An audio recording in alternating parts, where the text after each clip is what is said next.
Olá, bem-vindos! Eu vim então finalmente compartilhar com vocês a leitura deste livro maravilhoso do Eckhart Tolle, que é O Poder do Agora. Esse livro, gente, me ajudou muito quando eu tive síndrome do pânico, no meu processo inicial de autodescoberta.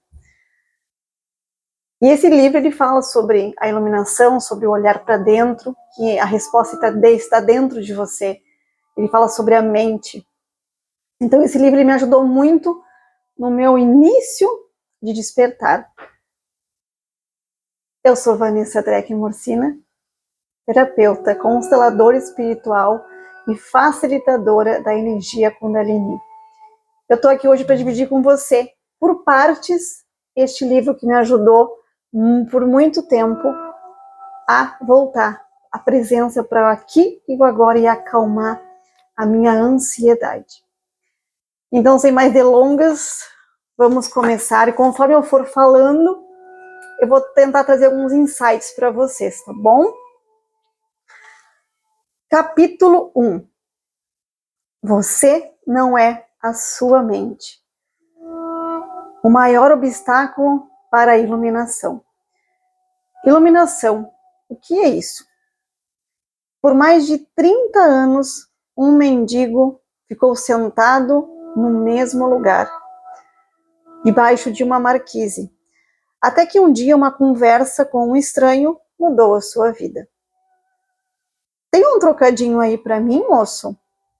Murmurou, estendendo mecanicamente o seu velho boné. Não, não tenho, disse o estranho. O que tem nesse baú aí embaixo de você? Nada. Isso aqui é só uma caixa velha. Já nem sei há quanto tempo sento em cima dela. Nunca olhou o que tem aí dentro? Perguntou o estranho. Não, respondeu. Para quê? Não tem nada aqui, não. Dá uma olhada aí dentro, insistiu o estranho, antes de ir embora. O mendigo resolveu abrir a caixa. Teve que fazer força para levantar a tampa e mal conseguiu acreditar ao ver que o velho caixote estava cheio de ouro. Eu sou o estranho sem nada para dar, que está lhe dizendo para olhar para dentro. Olhar para dentro. Não de uma caixa, mas sim de você. Imagino que você esteja pensando indignado, mas eu não sou um mendigo. Infelizmente, todos que ainda não encontraram a verdadeira riqueza, a radiante alegria do ser e uma paz inabalável, são mendigos. Mesmo que possuam bens e riqueza material, buscam do lado de fora migalhas de prazer, aprovação, segurança ou amor.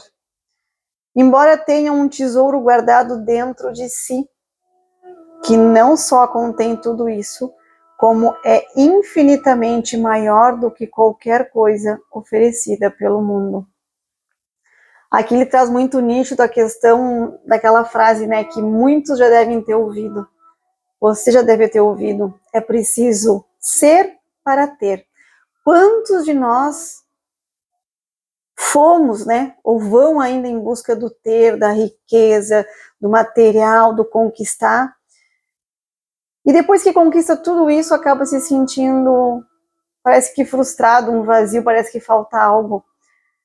É porque eu ainda não me tornei, é porque eu ainda não sei quem sou, eu simplesmente acho que estou aqui neste mundo, na Terra, para conquistar, para ir atrás do material. O espiritual, a gente se esquece que o material é o que nos compõe aqui neste momento para que a gente possa seguir uma jornada. Mas além deste material, também nós temos o campo energético, os corpos sutis e a nossa alma, que é o que carrega todas as informações onde a gente deixou na vida passada, vamos dizer assim, parado para dar continuidade nesta. E a gente se esquece de buscar esse espiritual, buscar essa essência, buscar realmente o que eu vim fazer aqui.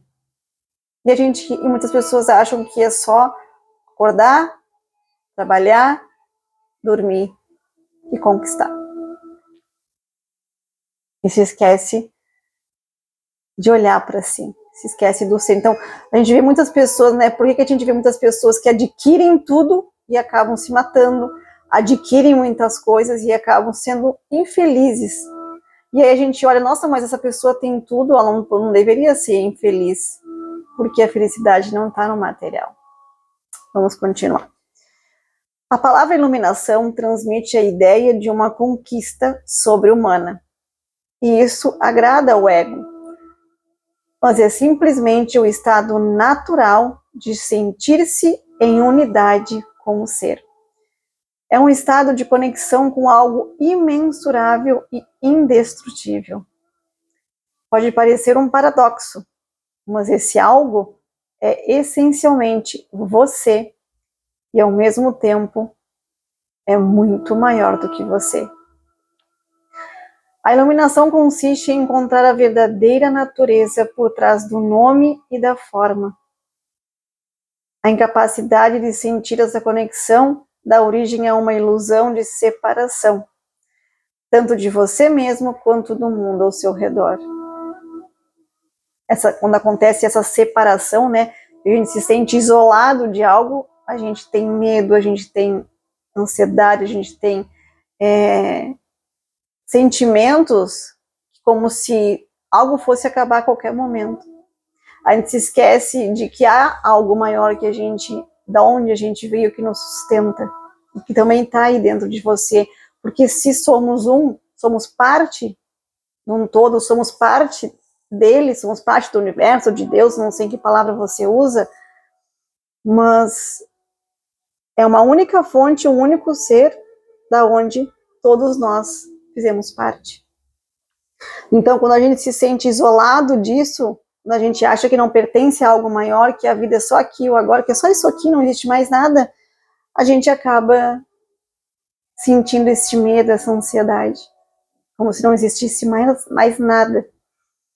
Eu adoro a definição simples de Buda para a iluminação. É o fim do sofrimento. Não há nada de sobre-humano nisso, não é mesmo? Claro que não é uma definição completa. Ela apenas nos diz que a iluminação não é sofrimento. Mas o que resta quando não há sofrimento? Buda silencia a respeito, e esse silêncio implica que teremos de encontrar a resposta por nós mesmos. Como ele emprega uma definição negativa, a mente não consegue entendê-la como uma crença ou como uma conquista sobre-humana, um objetivo difícil de alcançar. Apesar disso, a maioria dos budistas ainda acredita que a iluminação é algo apenas para Buda e não para eles próprios, pelo menos não nesta vida. Eu não sei se você sabe, mas Buda, por muitos anos, né, quase toda a sua vida, ele tentou buscar essa iluminação, essa paz interior, né? Ele esteve em busca dela. Só que ele não conseguia encontrar. Porque a gente não vai atrás dela, ela já está dentro de nós. E quando ele teve esse cansaço extremo de ir em busca, de tentar descobrir, tentar achar, ele cansou. E no dia que ele cansou e disse que tinha desistido, onde ele realmente largou tudo, foi aí que a iluminação chegou para ele. E aí ele entendeu que a iluminação era um estado de ser, era simplesmente abandonar aquela mente barulhenta, abandonar tudo e sentir, estar no momento presente, no momento pleno. Pergunta: você usou a palavra ser. Pode explicar o que quer dizer com isso? Ser é eterna e sempre presente vida única, que existe além das inúmeras formas de vida sujeitas ao nascimento e à morte. Entretanto, o ser não está apenas além, mas também dentro de todas as formas. como a mais profunda, invisível e indestrutível essência interior. Isso significa que ele está ao seu alcance agora, sob a nova forma de um eu interior mais profundo, que é a verdadeira natureza dentro de você. Mas não procure compreendê-la com a mente. Não tente entendê-lo. Só é possível conhecê-lo quando a mente está serena. Se estiver alerta com toda a sua atenção voltada para o agora, você até poderá sentir o ser, mas jamais conseguirá compreendê-lo mentalmente. Recuperar a consciência do ser e submeter-se a esse estado de percepção dos sentidos é o que se chama iluminação. Acalmar a mente, perceber os sentidos, se desconectar da sua mente. Quando você diz ser, está falando sobre Deus? Se estiver, por que não diz expressamente? A palavra Deus tornou-se vazia de significado ao longo de milhares de anos de utilização imprópria. Emprego-a ocasionalmente, mas com moderação.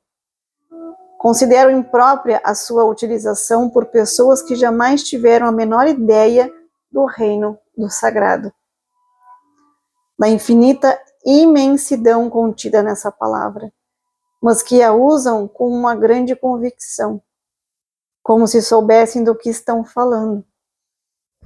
Existem ainda aqueles que questionam o termo, como se soubessem o que estão discutindo.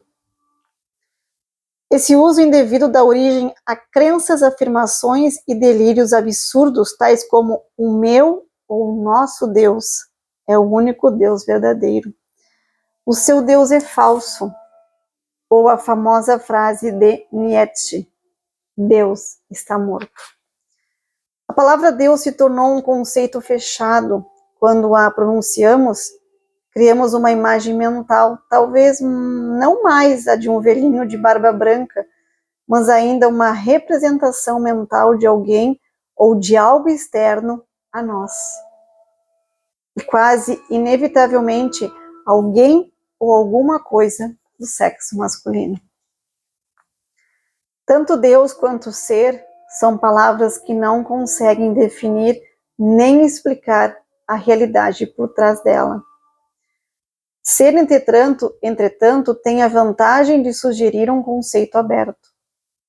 Não reduz o invisível infinito a uma entidade finita.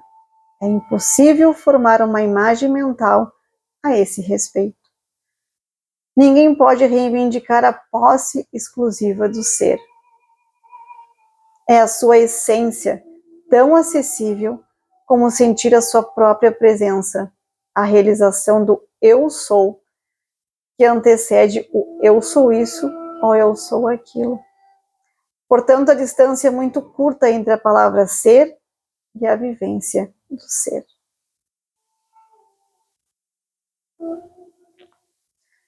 Qual o maior obstáculo para vivenciar essa realidade?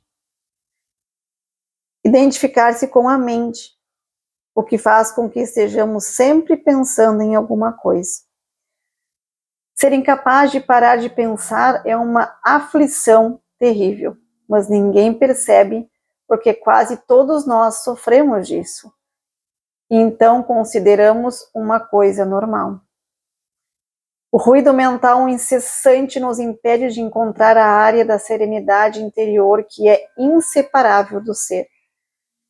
Isso faz com que a mente crie um falso eu interior que projeta uma sombra de medo e sofrimento sobre nós. Examinaremos esses pontos detalhadamente mais adiante. O filósofo Descartes acreditava ter alcançado a verdade mais fundamental quando proferiu sua conhecida máxima: penso, logo existo. Cometeu, no entanto, um erro básico ao equiparar o pensar ao ser. Ser e a identidade ao pensamento. O pensador compulsivo, ou seja, quase todas as pessoas, vivem em um estado de aparente isolamento. Em um mundo povoado de conflitos e problemas. Um mundo que reflete a fragmentação da mente em uma escala cada vez maior. A iluminação é um estado de plenitude, de estar em unidade e, portanto, em paz. Em unidade tanto com o universo, quanto com o eu interior mais profundo. Ou seja, o ser. A iluminação é o fim não só do sofrimento e dos conflitos internos e externos permanentes, mas também da aterrorizante escravidão do pensamento. Que maravilhosa libertação. Aqui vale ressaltar um ponto, quando eu comecei a meditar, o que ele fala aqui não é que você não vá pensar, mas você não vai mais se apegar aos pensamentos. Na meditação a gente consegue trazer isso mais claramente. Não se apegar é perceber que eles vão estar aqui, os pensamentos eles nunca vão parar. Nunca vão parar. Só que você não se apega mais a eles, você deixa eles passarem que nem nuvens, né? É como se fosse um observador. Você está aqui, meditando, por exemplo, e você se projeta fora de si como um observador, e você analisa os pensamentos passando. Você só analisa, você não se apega, você não julga, você não critica. Ao ver os pensamentos passarem como nuvens, você observa o seu corpo, observa os sentimentos, observa o que está acontecendo. Né? Aí também pode entrar o Mindfulness, onde é a atenção plena.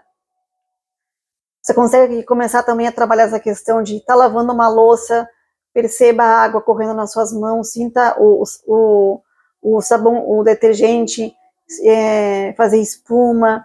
Lá, vá percebendo o que você está pegando na mão, vá notando o movimento das suas mãos, isso é atenção plena. Então te ajuda também a acalmar a sua mente. Porque a gente está fazendo algo e a mente está viajando 500 quilômetros, 1000 quilômetros. Ela não para nunca. Então essa atenção plena te ajuda a tomar um banho, tocar o seu corpo. Vá fazendo gestos onde você perceba que a tua atenção está naquela atitude, naquele momento, na presença, né? Se nos identificarmos com a mente, criamos uma tela opaca de conceitos, rótulos, imagens, palavras, julgamentos e definições que bloqueia todas as relações verdadeiras. Essa tela se situa entre você e o seu eu interior, entre você e o próximo, entre você e a natureza e entre você e Deus. É essa tela de pensamentos que cria uma ilusão de separação. Uma ilusão de que existe você e um outro totalmente à parte. Esquecemos o fato essencial de que, debaixo do nível das aparências físicas, formamos uma unidade com tudo aquilo que é. Por esquecermos, quero dizer que não sentimos mais essa unidade como uma realidade evidente por si só. Podemos até acreditar que isso seja uma verdade, mas não mais a reconhecemos como verdade. Acreditar pode até trazer conforto. No entanto, a libertação só pode vir através da vivência pessoal. Pensar se tornou uma doença. A doença acontece quando as coisas se desequilibram. Por exemplo, não há nada de errado com a divisão e a multiplicação das células no corpo humano. Mas quando esse processo acontece sem levar em conta o organismo como um todo, as células se proliferam e temos a doença. Se for usada corretamente, a mente é um instrumento magnífico. Entretanto, quando a usamos de forma errada, ela se torna destrutiva. Para ser ainda mais preciso, não é você que usa a sua mente de forma errada. Em geral, você simplesmente não usa a mente. Ela é que usa você. Nos tornamos uma escrava dela, né? Praticamente. E essa que é a doença. Você acredita que é a sua mente, eis aí o delírio. O instrumento se apossou de você. Não concordo muito com isso.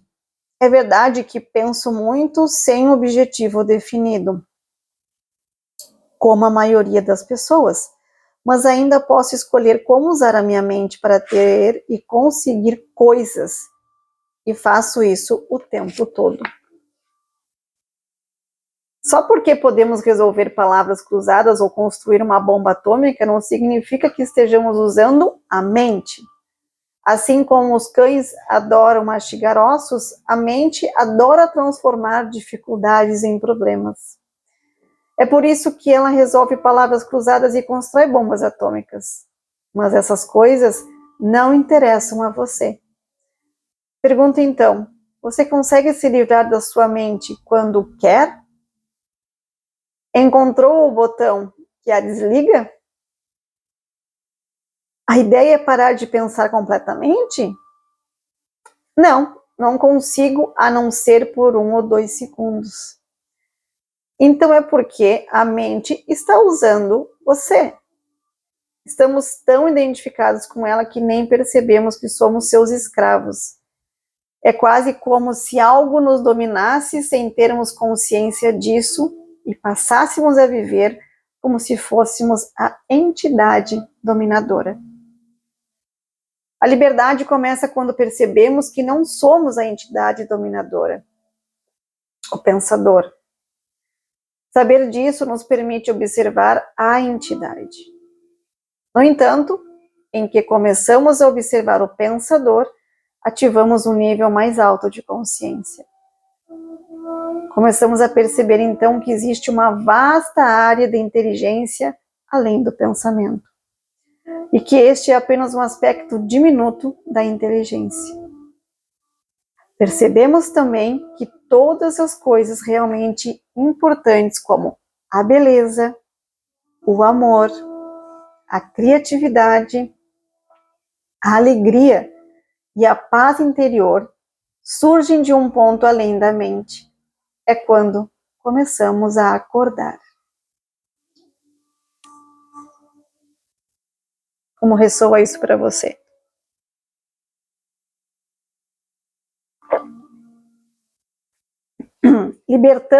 Libertando-se da sua mente.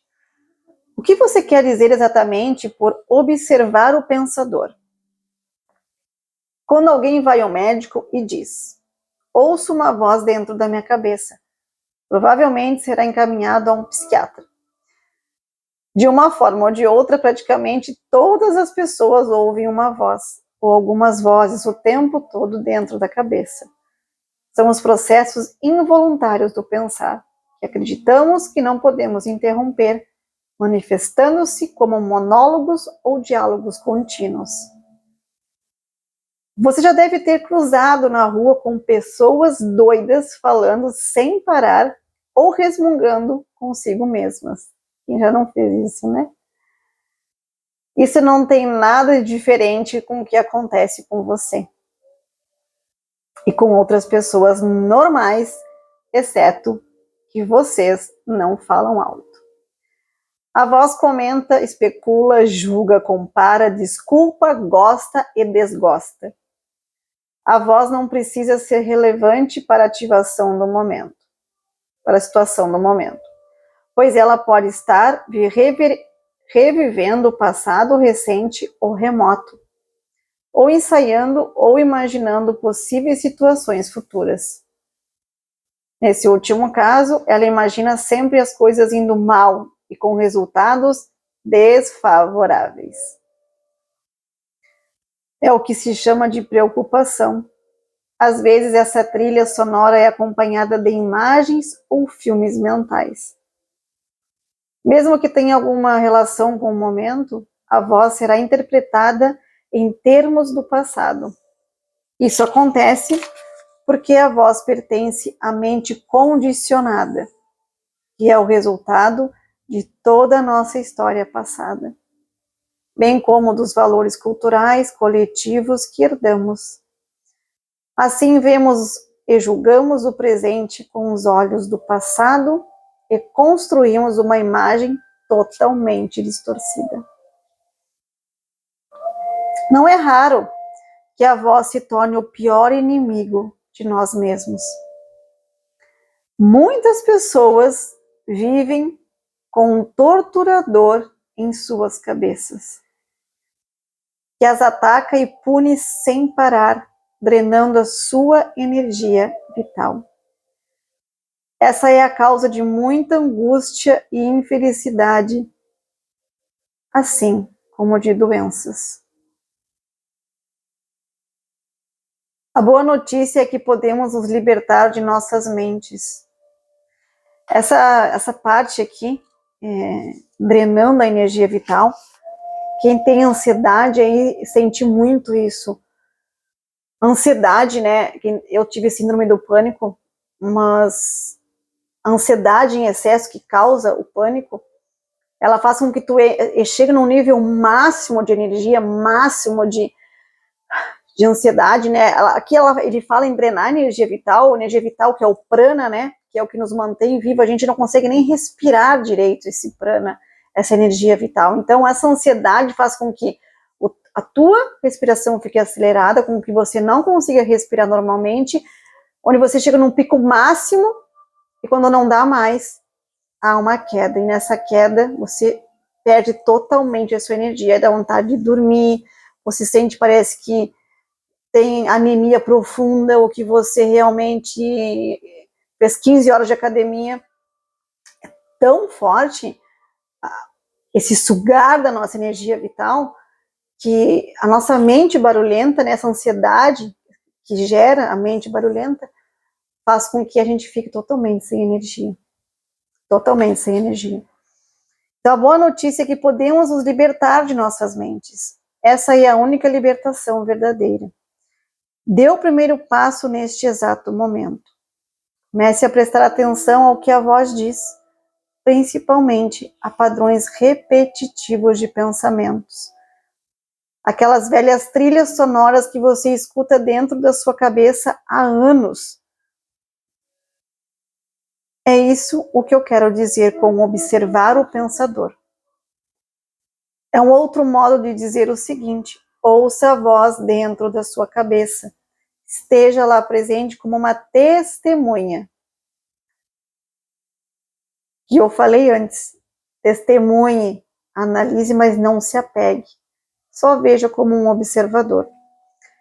Seja imparcial ao ouvir a voz, não julgue nada. Não julgue ou condene o que você ouve, porque fazer isso significa que a mesma voz acabou de voltar pela porta dos fundos. Você logo perceberá, lá está a voz e aqui estou eu, ouvindo-a e observando-a. Sentir a própria presença não é um pensamento, é algo que surge de um ponto além da mente.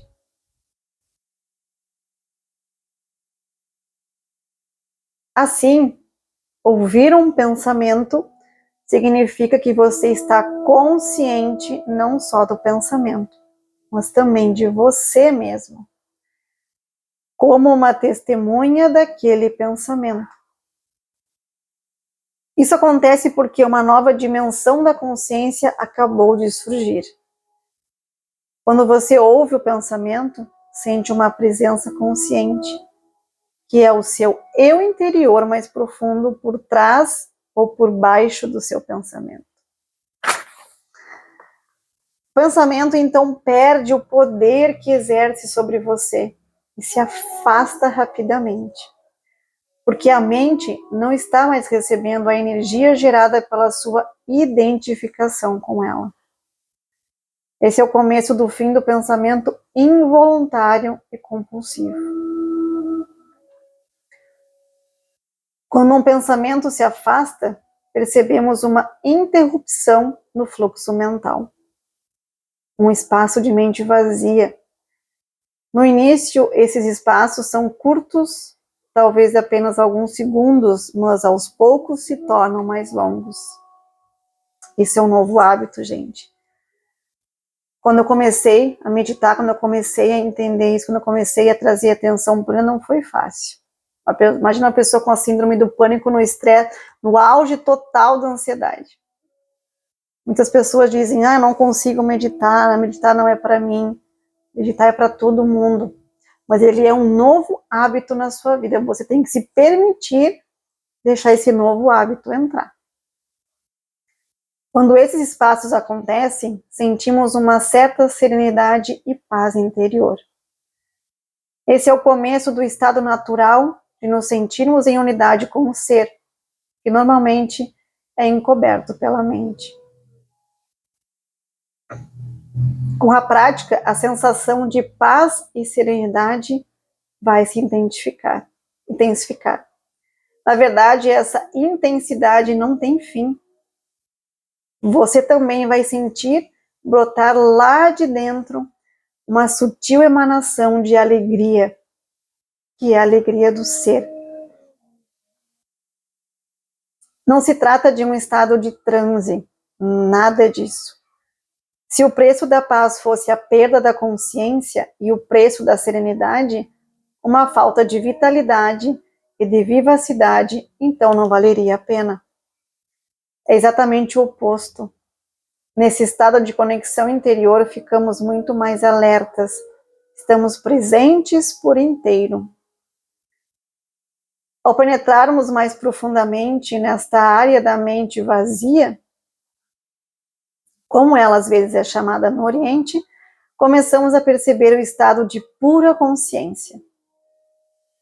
Nesse estado, sentimos a nossa própria presença com tal intensidade e alegria que os pensamentos, as emoções, nosso corpo, o mundo exterior, tudo se torna insignificante comparado a ele. No entanto, não é um estado egoísta, e sim generoso. Ele nos transporta para um ponto além do que antes julgávamos ser o nosso eu interior. Essa presença é essencialmente você, e ao mesmo tempo muito maior do que você. Em vez de observar o pensador, podemos também criar um espaço do fluxo da mente, direcionando o foco da nossa atenção para o agora. Torne-se consciente do momento. Isso é profundamente gratificante de se fazer. Agindo assim, desviamos a consciência para longe da atividade da mente e criamos um espaço de mente vazia em que ficamos extremamente alertas e conscientes, mas sem pensar. Essa é a essência da meditação. Na vida diária é possível pôr isso em prática, dando total atenção a qualquer atividade rotineira, normalmente considerada como apenas um meio para atingir um objetivo, de modo a transformá-la em um fim em si mesma. Por exemplo, todas as vezes que você subir ou descer as escadas em casa ou no trabalho, preste muita atenção a cada passo, a cada movimento, até mesmo a sua respiração.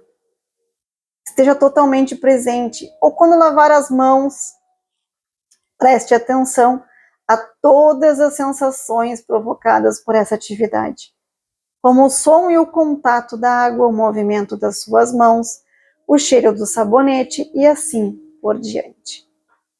Ou então, quando entrar em seu carro, pare por alguns segundos e depois que fechar a porta, e observe o fluxo da sua respiração. Tome consciência de um silencioso, mas poderoso sentido de presença. Para meditar sem errar, o seu sucesso nessa prática, verifique o grau de paz dentro de você. E aí, no seu dia a dia, está sentindo paz? Ou você está angustiado? Como você está se sentindo diariamente na sua vida?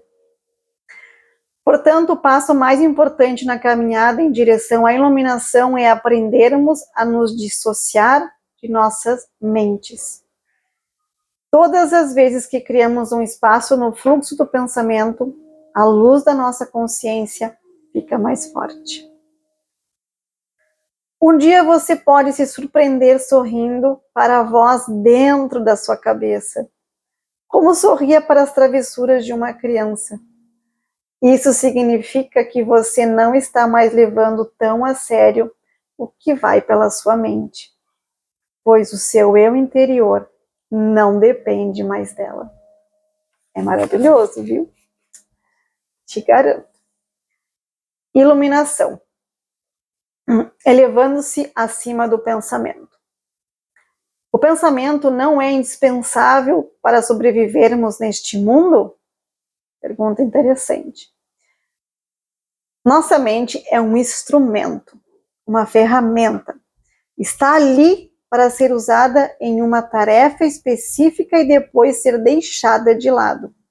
Sendo assim, eu poderia afirmar que 80% a 90% dos pensamentos não só são repetitivos e inúteis, mas por conta de uma natureza frequentemente negativa, são também nocivos.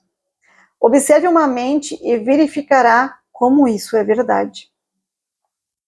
Essa atitude causa uma perda significativa da nossa energia vital. O que eu falei antes. A gente, ao invés de usar nossa mente para o lado positivo e produzir mais e ser pessoas mais felizes e alegres, a gente carrega sempre o negativo, né? Isso é cultural, a gente já traz os nossos ancestrais, né? Então a gente tem que modificar isso. A gente tem que trabalhar, usar o que a gente tem e poder modificar isso. Esse tipo de pensamento compulsivo é, na verdade, um vício. O que caracteriza um vício? Simplesmente não termos mais a opção de parar. O vício parece mais forte do que nós. Proporciona ainda uma falsa sensação de prazer. Um prazer que quase sempre se transforma em sofrimento.